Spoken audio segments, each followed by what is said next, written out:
And this is what you replaced me with, just because I couldn't give you a child? Yes. A woman who can't give me children has no place in my life. The day Emmanuel Bello married a second wife, he did it quietly. No announcement, no warning, no conversation. Ada found out the same way the rest of the neighborhood found out, through a WhatsApp message. A blurry photo, a white canopy, her husband in an agbada, smiling like a man who had just been freed from prison, and beside him, a woman, young, fresh, glowing in a coral aswebi that cost more than Ada's entire wardrobe. Ada stared at that photo for 4 minutes without blinking. Then she put down her phone, walked to the kitchen, and finished cooking the egusi soup she had started that morning, because that is what women like Ada do. They swallow the earthquake. They season the pain with salt and put it on the fire. They keep moving, not because they are strong, but because they have never been given permission to fall apart. Ada was 34 years old. She had been married to Emmanuel for 8 years. 8 years of waking up at 5:30 in the morning. 8 years of ironing his shirt so sharp you could write your name on the crease. 8 years of managing his home, entertaining his business friends, defending his name in every conversation, and sitting in the front row of Dominion Worship Center every Sunday like a woman whose life was perfectly in order.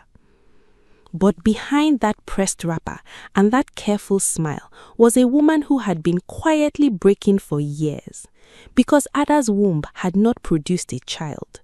Not for lack of trying, not for lack of praying. She had done everything a woman in her position could do.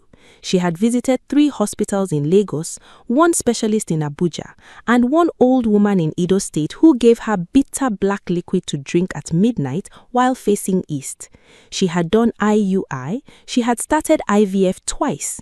The second time, she made it to the transfer stage and felt something she had never felt before. Hope, clean and sharp like fresh air.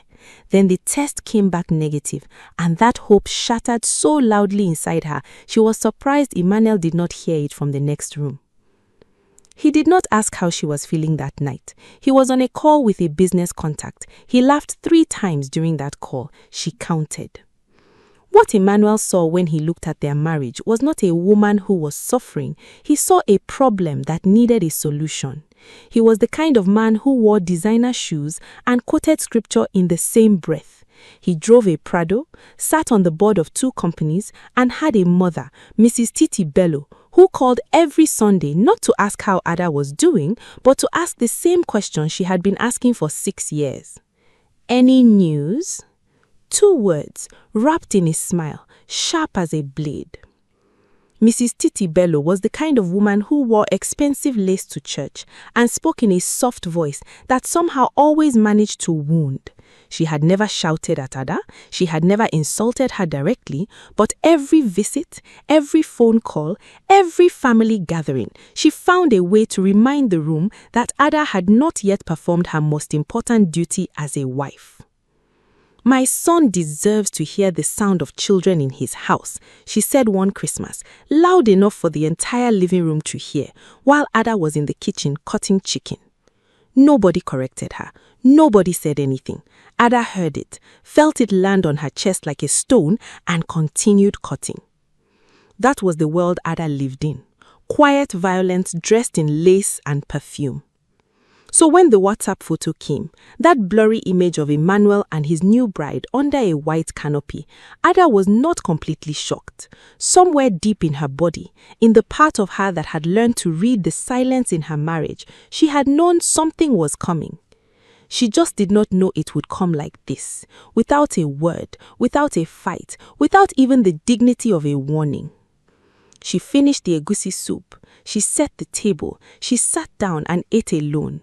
And that night, when she finally allowed herself to cry, she cried for a long time, not just for the marriage, but for the version of herself she had buried slowly, year by year, trying to be enough for a man who had already decided she wasn't. Her name was Vivian, 27 years old, light-skinned in that way that made older women in the compound immediately suspicious. She arrived on a Saturday morning, in a black Camry that Emmanuel drove himself, which was already an insult because he had not driven Ada anywhere in 2 years. He always said he was too busy, too tired. That was what drivers were for. But for Vivian, he drove. She stepped out of that car in white palazzo trousers and a silk blouse, sunglasses pushed up on her head, a small designer bag hanging from her wrist, and she looked at the compound, at the flowers Ada had planted along the fence, the clean tiles Ada scrubbed every Saturday, the curtains Ada had chosen, and she smiled like someone who had just taken over a business. Ada watched from the upstairs window. She watched Emmanuel carry Vivian's bag. She watched him touch the small of Vivian's back as he led her to the door. She watched him laugh at something Vivian whispered in his ear. A real laugh, full and easy, the kind Ada had not heard from him in years. Her hands gripped the window ledge. The compound staff, 2 gatemen and a housekeeper named Blessing, watched with wide eyes and carefully blank faces. They had worked in that house long enough to know that what they witnessed this morning would have consequences. Blessing caught Ada's eye from below and quickly looked away. Emmanuel had converted the boys' quarters at the back of the compound into a small, self-contained apartment for Vivian. New furniture, new curtains, a split-unit air conditioner that hummed like a promise. Ada had watched the renovation happen over 2 months and asked no questions because every time she opened her mouth to ask, Emmanuel's face closed like a shop at night. She had told herself it was for a business guest. She had lied to herself well. Now Vivian was here and the lie was standing in the compound in white palazzo trousers, and Ada had to decide in real time what kind of woman she was going to be. She came downstairs. She walked into the living room where Emmanuel was showing Vivian around with the energy of a tour guide, pointing at the television, the sound system, the kitchen, her kitchen, like a man proud of his property. He saw Ada on the stairs and his face did something complicated. Not guilt exactly, more like mild inconvenience. Ada, he said, this is Vivian. I told you about this. He had not told her. He had mentioned once, 3 months ago, in a conversation Ada had not fully understood the weight of, that a man in his position could not leave his legacy to chance. That was all. That was the conversation. No names, no dates. No Ada, I am taking a second wife and I need you to be okay with it. Just a vague statement about legacy. And then a WhatsApp photo. Vivian smiled at Ada. It was a careful smile, respectful even, the smile of a woman who had been coached. Good morning, Ma, Vivian said. Ma. She had called Ada Ma, like Ada was old, like Ada was already a relic. Ada smiled back, a clean, practiced smile that revealed nothing. Welcome, Ada said, and she walked back upstairs. She sat on the edge of her bed. The room was quiet. The fan turned slowly overhead. Outside, she could hear Emmanuel laughing again, that easy laugh, the one she used to own. She picked up her phone and called her younger sister, Chisom. She's here, Ada said. A pause on the other end. I'm coming, Chisom said. Vivian was pregnant within 4 months. 4 months, that was all it took. 4 months of Vivian in that back apartment, of Emmanuel disappearing after dinner and coming back smelling of a different perfume, of the compound rearranging itself around this new reality. And then, one morning, Blessing, the housekeeper, came to Ada's room with an expression that was trying very hard to be neutral. Madame, Blessing said, the other madame, she is pregnant. Ada was sitting at her dressing table, putting on earrings. She looked at herself in the mirror for a long moment. Her own face stared back at her. Composed, unreadable, the face of a woman who had been practicing composure for years. Thank you, Blessing, she said. Blessing hovered. Madame, are you? Thank you, Blessing, Ada said again, quietly, finally. Blessing left. Ada put on the second earring. She stood up.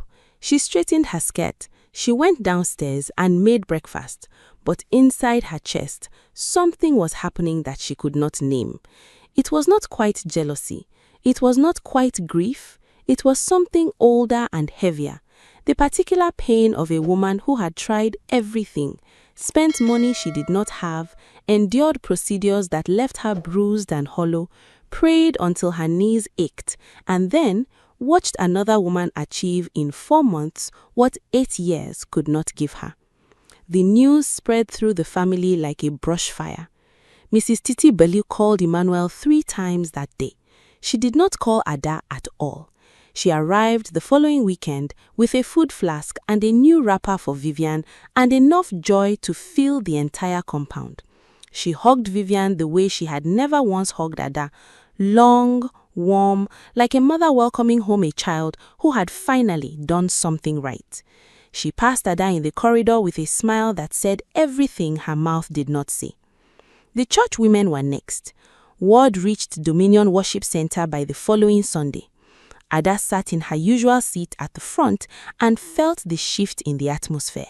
The way eyes slid away from hers, the way conversations paused when she walked past. One woman, Sister Ngozi, who led the women's fellowship and always wore a headgear shaped like a satellite dish, had the nerve to say, loudly, to another woman 3 seats away, "God does not make mistakes. When one vessel cannot carry the water, He provides another." Ada heard it. She was meant to hear it. She opened her Bible and stared at the words without reading them. What nobody in that church knew, what Ada had not told anyone except Chisom and her doctor, was that 2 months earlier, she had received news that changed the entire story. News she had not yet decided what to do with. The specialist in Abuja had found the problem, and the problem was not Ada. It had never been Ada. The test results were clear. Emmanuel was the one. The fertility issue, the years of silence and shame, the herbs and injections and procedures, the prayers and whispers, and the way the whole world had looked at her like a broken pot, all of it, every single year of it, had been pointed at the wrong person. Ada was fine. Ada had always been fine. Emmanuel was the one who could not give her a child. And he knew. The doctor had told him 6 months ago, before Ada found out. He had gone for the test alone, received the results alone, and said nothing. He had planned a second marriage, brought another woman into the compound, and said nothing.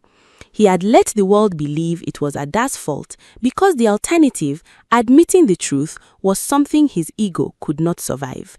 And now, Vivian was pregnant, which meant one thing that Ada had not allowed herself to think about yet, a thing that sat at the back of her mind like a locked room she was not ready to open.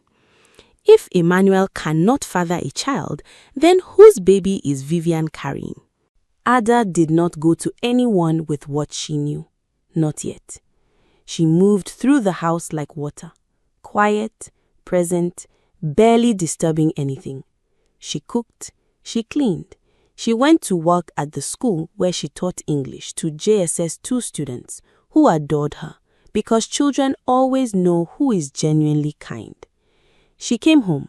She greeted Emmanuel.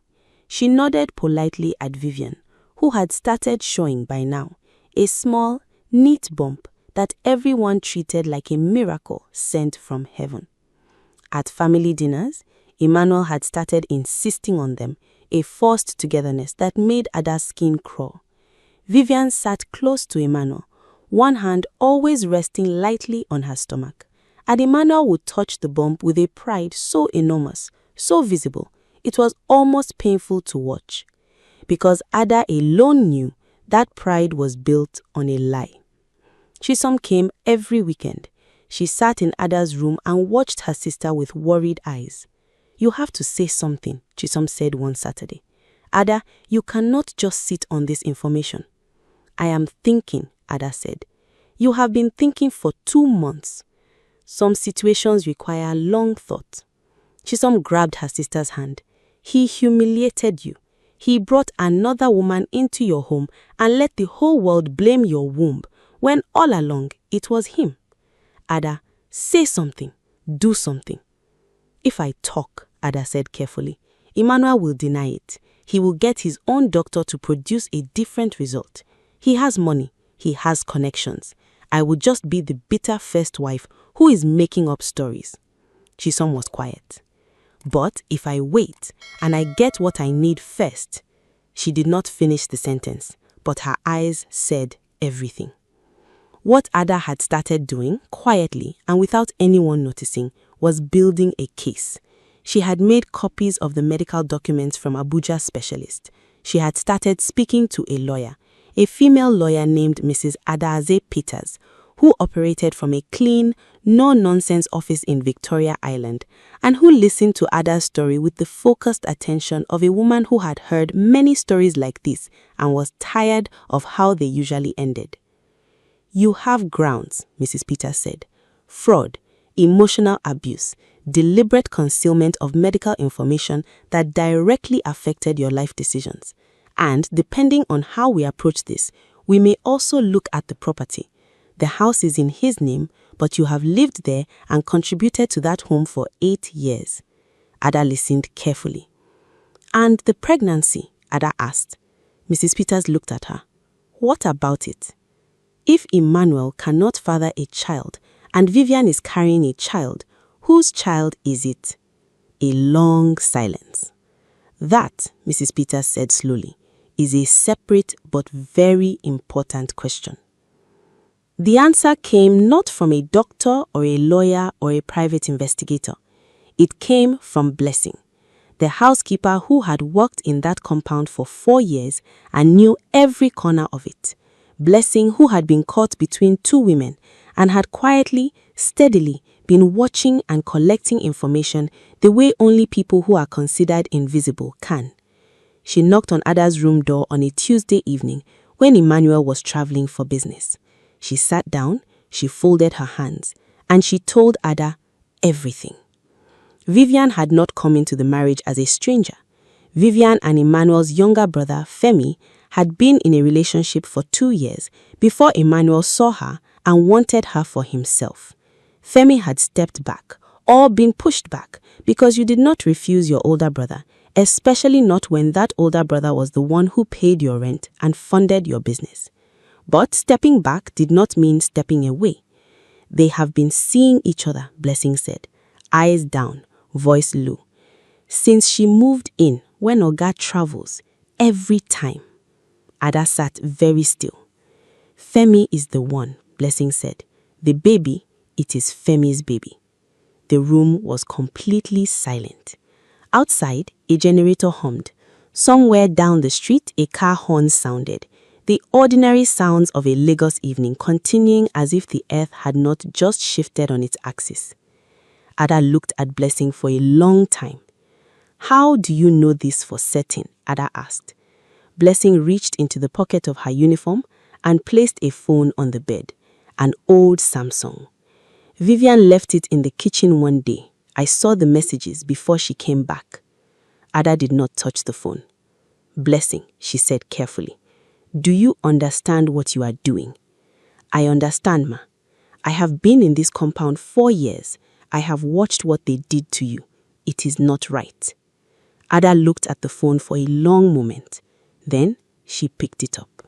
Emmanuel came back from his business trip on a Friday evening, full of good energy and a duty-free bag that contained a bottle of perfume for Vivian and nothing for Ada. He did not notice that Ada was different. He never noticed Ada anymore. But Ada had been busy in his absence. She had spoken to Mrs. Peters again. She had made copies, careful, documented copies of everything Blessing had shown her. She had been in contact with Femi, Emmanuel's younger brother, who had cracked faster than anyone expected. Because Femi, it turned out, was a young man drowning in guilt. He had not wanted this. He had not wanted to step aside for his brother. He had not wanted Vivian to marry Emmanuel.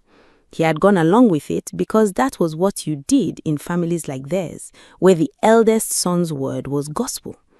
But when Ada sat in front of him at a quiet restaurant in Ikeja and put everything on the table, the medical documents, the messages, the truth, Femi lowered his head into his hands and wept.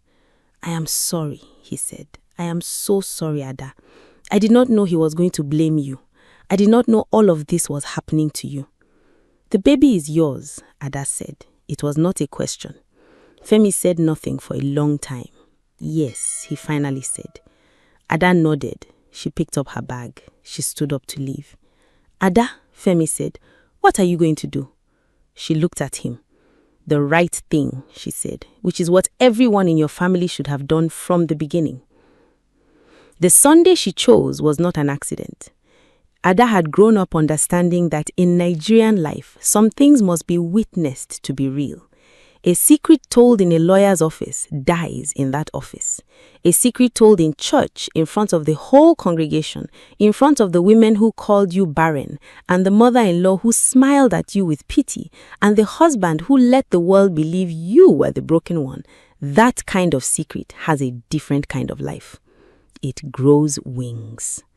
She had told Mrs. Peters her plan. Mrs. Peters had told her it was unconventional. Ada said she knew. Mrs. Peters had told her it was risky. Ada said she knew that too. But have I broken any law? Ada asked. Mrs. Peters was quiet for a moment. No, she said, you have not. So, on that Sunday, Ada arrived at Dominion Worship Center in a cream dress and matching heels. She sat in her usual front row seat. She sang the opening worship with her hands raised and her eyes open because she was not there to worship today. She was there to bear witness. Emmanuel sat 3 seats away from her. Vivian on her left, her bump now 6 months full and impossible to ignore. Mrs. Titi Bellu had come that Sunday too. A coincidence or perhaps God arranging the stage in her best lace and enormous headgear. After the sermon, Pastor Ike called for testimonies. Ada stood up. She spoke quietly, no drama, no tears, no shouting. She said she had been a member of this church for 9 years.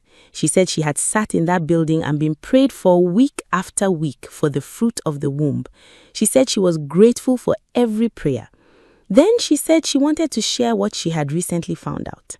She said the fertility problem in her marriage was never hers. She said the test results from a specialist, which her lawyer now held copies of, confirmed that her husband was the one who could not father a child. She said her husband had known this for 6 months before she found out and said nothing while the world blamed her womb. The church was absolutely silent. She said she wanted to go further. She said the pregnancy everyone was celebrating was not her husband's child. She said the baby belonged to her husband's younger brother, Femi, and that she had his written acknowledgement to confirm it. She did not come to that church to destroy anyone. She came because she had spent 8 years being quietly destroyed in that same building by the whispers and the prayers and the pity, and she wanted everyone who had participated in her shame to understand what they had actually been participating in. Then she sat down. For a moment, nobody breathed. Then the building erupted. It does not arrive on a white horse. It does not come with trumpets or dramatic music. Justice, when it finally comes for ordinary women, arrives quietly, in small, irreversible ways, in doors that close behind the people who wronged you, in tables that turn so slowly you almost miss it, and then one morning you wake up and the weight is gone, and you realize the turning is complete. Emmanuel's world did not collapse in one day. It collapsed the way a building does when the foundation is rotten, slowly, then all at once. The church members had witnessed everything.